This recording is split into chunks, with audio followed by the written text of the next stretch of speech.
This video is to help the consumers not make the traditional mistakes people do when they go shopping for cabinets. The first thing you want to do is to help yourself. And how do you do that? If you take some rough dimensions of your kitchen, of the space, so you can take those rough dimensions and take it to a cabinet place or a cabinet dealer or wherever you want to go shopping for cabinets. Once you have that, you go and shop around.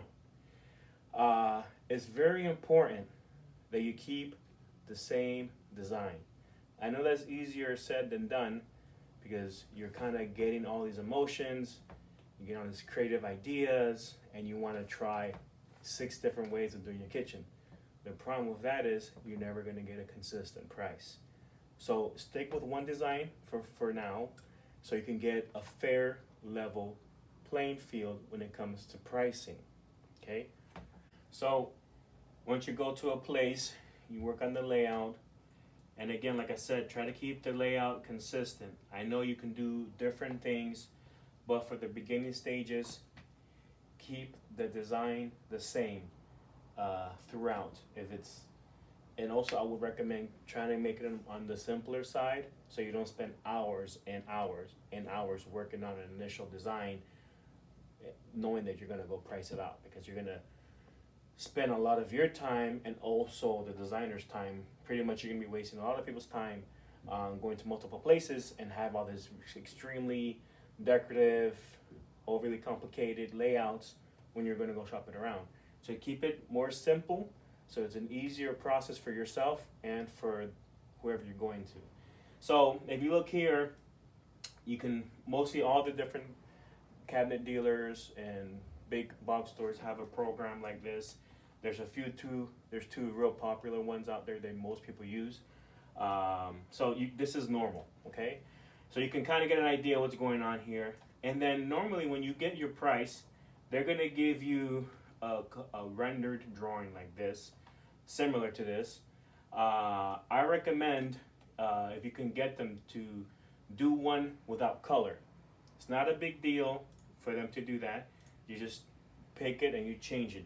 The reason for that is almost 100% of the places you go shopping, they're not going to give you the dimensions of the drawings, because obviously you can use those dimensions and go shopping.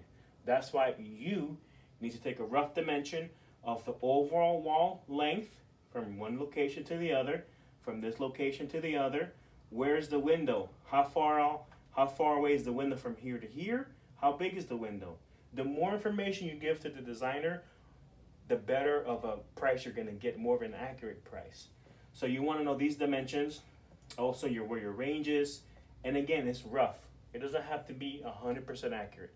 The majority of the places you go to buy cabinets, most of them would want to field verify before they sell it to you, especially if they're going to install it. Some will go off your measurements and wish you luck, but some other ones would go and actually measure.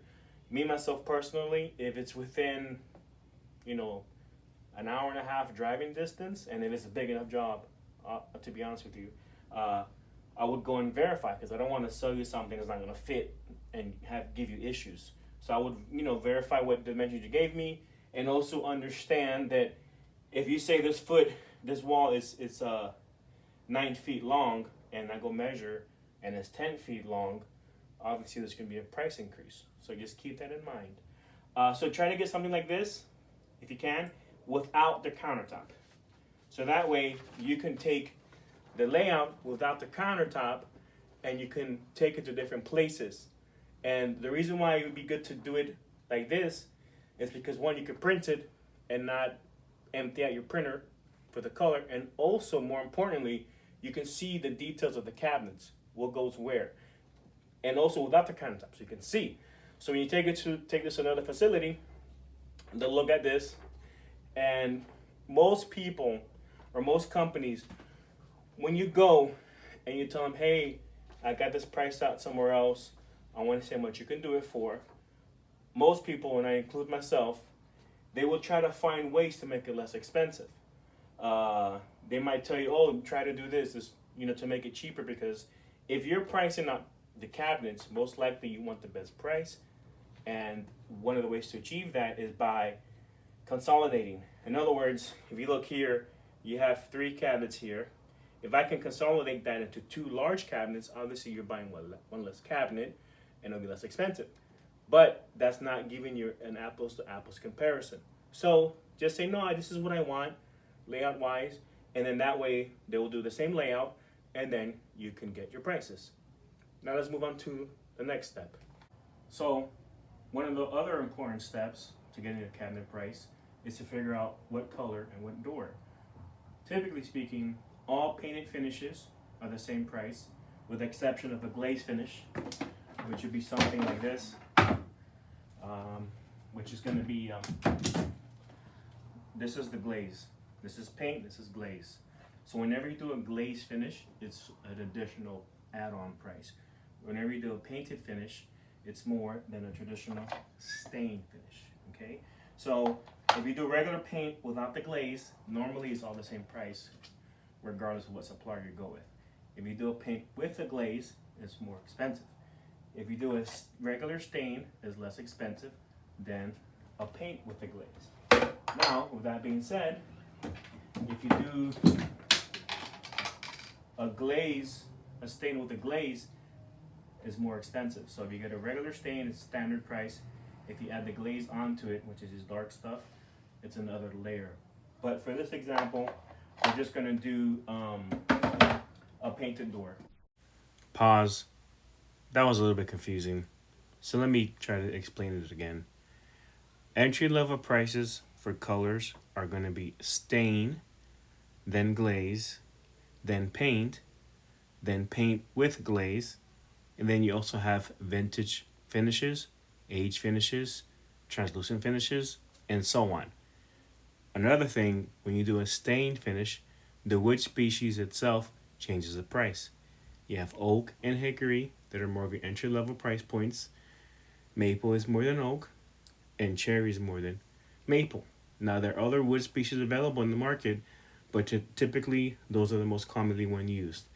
Another thing to note, if you do quarter sawn oak compared to regular oak, quarter sawn oak typically is a higher price point, more closer to cherry. Hope this helps. Let's move on to the video. Regular paint door. So once you figure out I want a paint finish, most people in my area want a white shaker. So when I say a white shaker, it's a traditional shaker door, okay? Looks like this, okay? So they say they want a white shaker door, and then I will tell them what size shaker, okay? Because there's different thickness of shakers. And that's gonna also vary the price. So you kind of want to keep it as similar as you can. The most popular shaker in my area is this one here. So let me show you the other options of shakers. So let's review all the different shakers we have here. We have the most popular shaker that I sell down here is the regular shaker.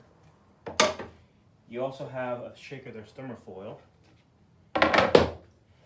You have a shaker that's the same as this white one here, design-wise, but is made out of different materials. And I'll get into that in a minute.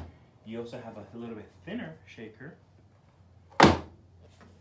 thicker, thickest.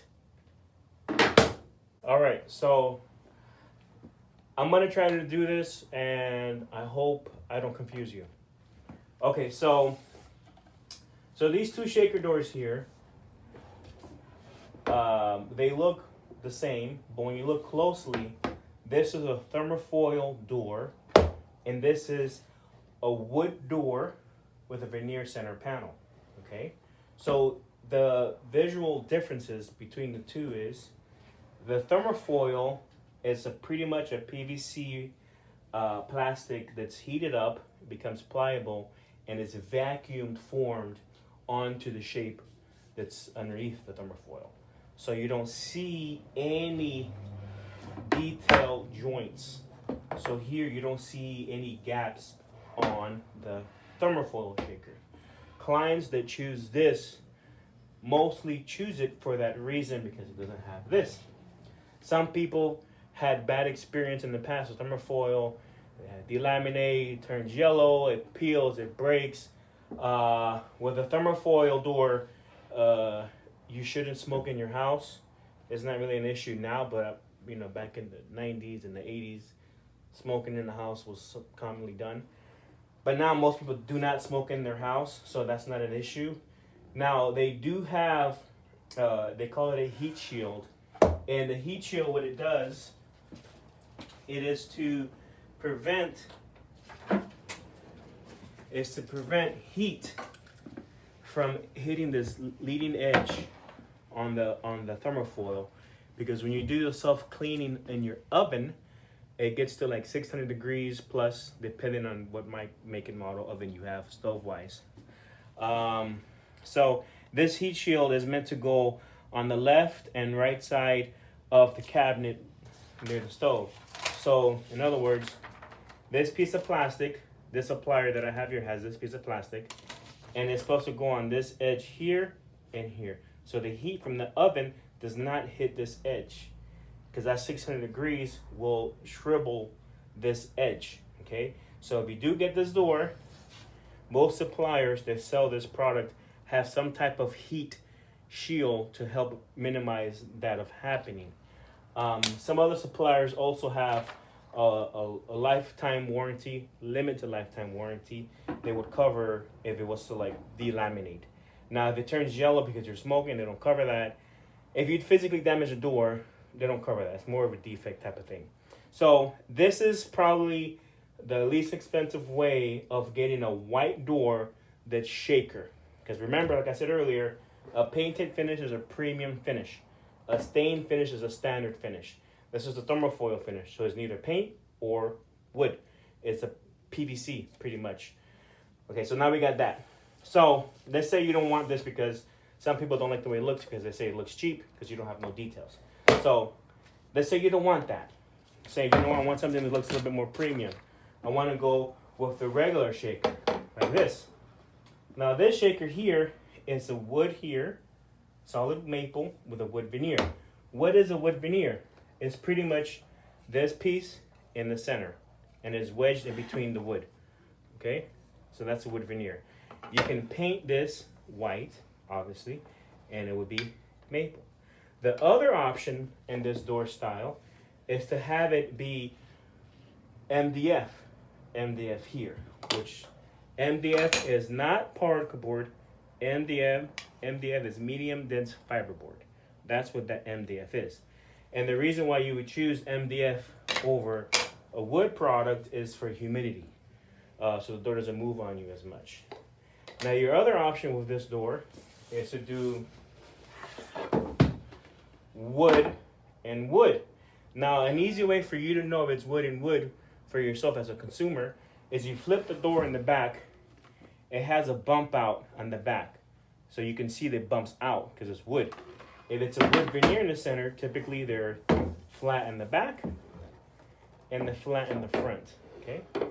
So once you get your material specified, you want to try to keep the same material throughout your process when it comes to shopping. So if you're going to do a wood and a wood or a wood and veneer, or they might only offer MDF, whatever the case may be, you need to stick with the same layout and the same door style so you can get an accurate price, so you can clearly get a price difference and see which one's a better price. So to review again, we can look at the doors to get a better detail. So this door, and a thermofoil door are pretty much the same thickness. This one here is probably the thinnest thinnest shaker that I have on this supplier. They do have one that's a little bit thinner, but you can see here the difference, okay? And then you have, after this one, you have this one, which is thicker, okay? And then you have the thickest one here, okay? So the one that I sell the most, like I said, is the thinner one. Not necessarily you can automatically assume that this one here is going to be the least expensive one out of the group because it's thinner. No. Out of all these doors that I'm showing you here, this one is the least expensive one that it comes in the painted finish. And like I said earlier, this is the cheapest one for shaker look. So once you got your door picked out, You got your layout worked out. Now, what are you buying? Let's look. Okay, so this is one of my supplier's cabinets here. Base cabinet. Now, the box itself on this particular display is a furniture plywood. I say furniture because it's not hurricane shutter emergency plywood. It's really rough. It's a furniture plywood, so it's nicer. And then you have wood beams here, plywood wood beams. And then you have a solid wood back piece, which this is what you screw into the wall to hold the cabinet in. You have a frame. These are frame cabinets. The frame on the cabinet, regardless on what door you pick, meaning if you pick this white shaker and instead of doing it in maple, you do it MDF, this here is going to be maple. With that being said as well, if you do a cherry door, the frame will be cherry. If you do an oak door, the frame will be oak. So typically, whatever wood species you pick here, the frame is going to be the same material. If it's a painted finish, it's going to be maple. Okay. So also another thing to look at, if you notice, there's gaps here. This is called a partial overlay. Okay. A full overlay, the door would go almost to the edge of the cabinet. Okay. So in other words, this cabinet here is 36 inches, okay? That's not gonna change based on the door, okay? So if you get a full overlay or a partial overlay, the cabinet size doesn't change. The price changes. If you do a partial overlay, you're buying a smaller door, hence price goes down. If you do a full overlay, you're buying more material, hence price goes up. Now, I'm a little bit pushy if you do a white cabinet with a partial overlay door, because when you put all the cabinets together, you're going to see lines on all the cabinets, and it might be something that's very noticeable, especially in a white cabinet, because you can see everything. If you do a stain, it's not noticeable. Okay, so that's that. So now, what's the drawer made out of? Okay, all these things affect the price. Okay, so just because you go somewhere in the kitchen, let's go extreme, it's half the price. Why is it half the price? Is it because they like you? No, it's because what you're buying is half the price. Okay, you can buy a Bentley, you can buy a Mercedes, you can buy a Honda or whatever. They all serve their purpose, which is to get you from point A to point B. But obviously, a Bentley is going to cost way more than a Honda. Okay, I'm not saying Hondas are bad vehicles; they're great vehicles. I'm just saying you're paying for what you're getting. Okay, so back to this. So this here is a solid wood dovetail joint.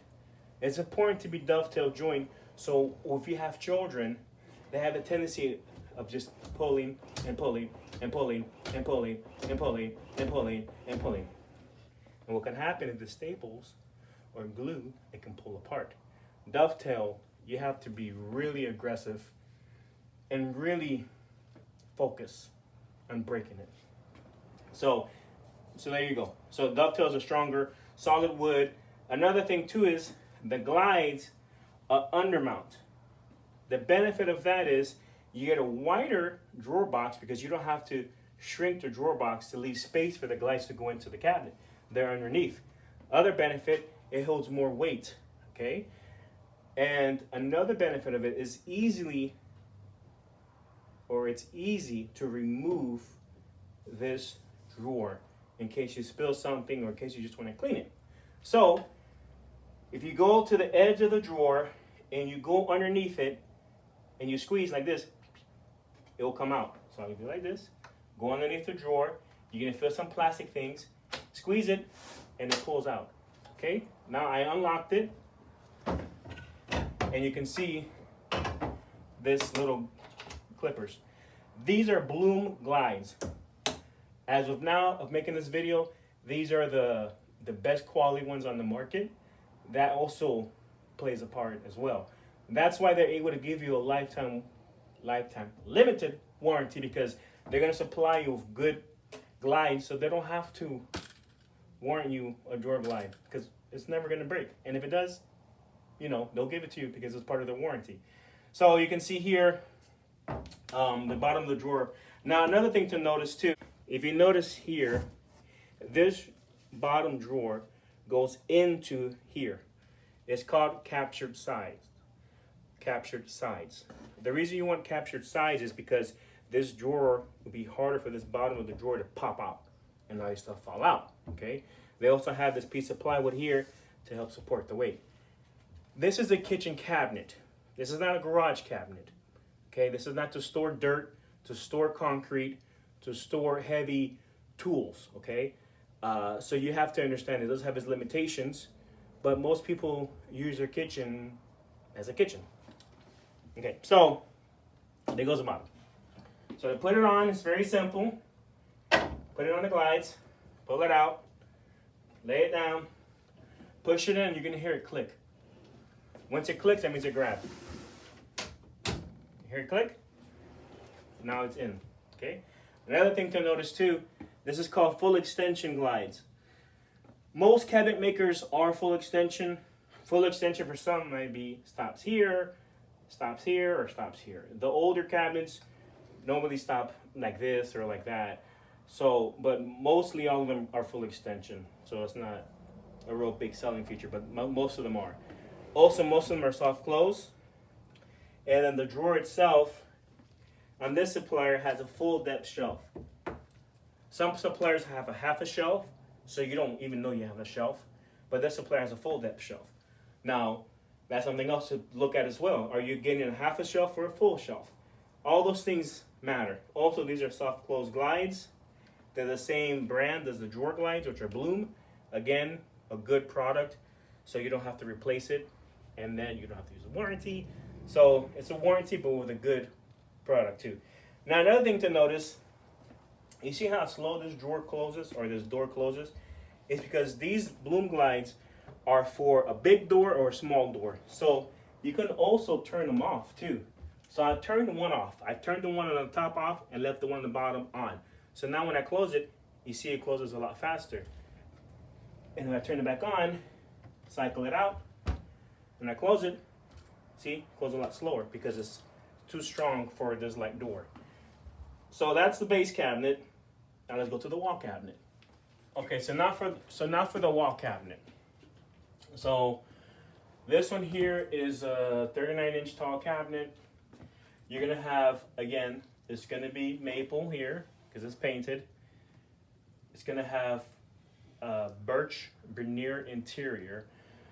Some suppliers do a plywood box with melamine interior. Okay, a plywood interior, a wood veneer interior is more of a premium finish and is usually more expensive than a melamine interior. So if you're getting are you getting a plywood box with a melamine interior, or are you getting a plywood box with veneer interior? Now, here's a little bit of controversy. The reason why I believe the veneer interior is better than melamine interior, if you put away your cups, your plates, and they're not completely dry, and you put them in your shelf, and the water hits your shelf, the melamine interior over time will start to bubble up and kind of like peel off. Because melamine pretty much is a fancy way of saying paper. More more durable than just paper, but it's kind of like that. The veneer, what can happen with the veneer, if you do that over time, you get a watermark inside your cabinet, but it won't like bubble up and like flake off, things like that. There might be some people with different opinion on that. That's perfectly fine. I'm just giving you mine. Another thing too is the shelf clips on this cabinet are metal. These are metal clips. So this part goes into the cabinet and the shelf sits right here. So that's another thing. These are metal clips. So it'd be really hard to break these metal clips when you put in here. Again, you're putting plates, you're not putting bags of concrete, it's for a kitchen, okay? So it's very durable. So again, what are you getting? Why is it cheaper in price? Now, the last thing that I didn't mention on the cabinet itself, how is it put together? Okay, this particular cabinet here, the face frame has a groove, and the bottom panel and the top panel and the sides are inside that groove, so it locks into the face frame. Additionally, this face frame here is screwed and glued to the cabinet. Okay, some of them are stapled, some of them are just glued. So again, what are you getting? Another thing to look out for. How long is the warranty? Okay, again, this cabinet and the majority of the cabinets I sell here have a limited lifetime warranty. Limited. Okay, you can't have your children hanging off in here like Tarzan from one door to the other, and they don't cover that. If it just falls apart, if it just falls off the wall, the face frame just comes off or something like that, something that's a defect, not abuse. So some of them, other competitors, might have a 2-year warranty, might have a 5-year warranty, might have a 10-year warranty, might have a, as soon as you leave your house, warranty is over, So again, what are you buying? There is a lot more things I can discuss on this video, but key points to go over is keep the design the same. Keep the design the same, okay? And try to get a printout if you can. I know the color printouts are beautiful and they're very inspiring, but if you can get a regular printout like this without the countertop on there, so when you take this to other people, they can see what's going on. They can see what's going on, and you can get an accurate price. Keep it all the same. No pullouts, just shelving, all that stuff, because you can help yourself get a better price. My fear is, for an example, this kitchen has a Lazy Susan here. It has pullouts on the bottom section here. It has a garbage can cabinet right here. Has 2 big 50-quart bins, right? Has glass here. Has a full depth cabinet here. This cabinet here is modified to 27 inches deep. And the reason for that is for the countertop to die into the pantry and not past the pantry door. Minor details.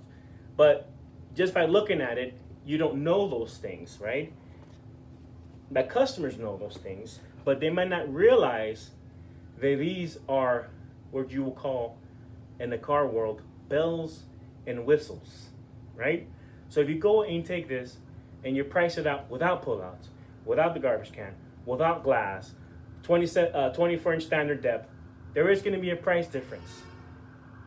Now, what can happen is, if you go to somewhere else, and let's just say for argument's sake, this kitchen here, it's not true. Let's just say it costs $5, okay? Let's say this kitchen costs $5, right? And you go somewhere else and you say, I want the same kitchen, right? And you don't put any of the pullouts. You keep everything standard, and they tell you it's $2. So you're like, wow, I'd rather pay $2 than $5, right?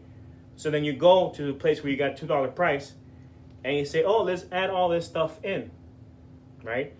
And then before you know it, you're paying $6 or $7. At that point, you might be thinking, wow, either you may realize or might not realize you're paying more money for the same kitchen somewhere else without realizing it.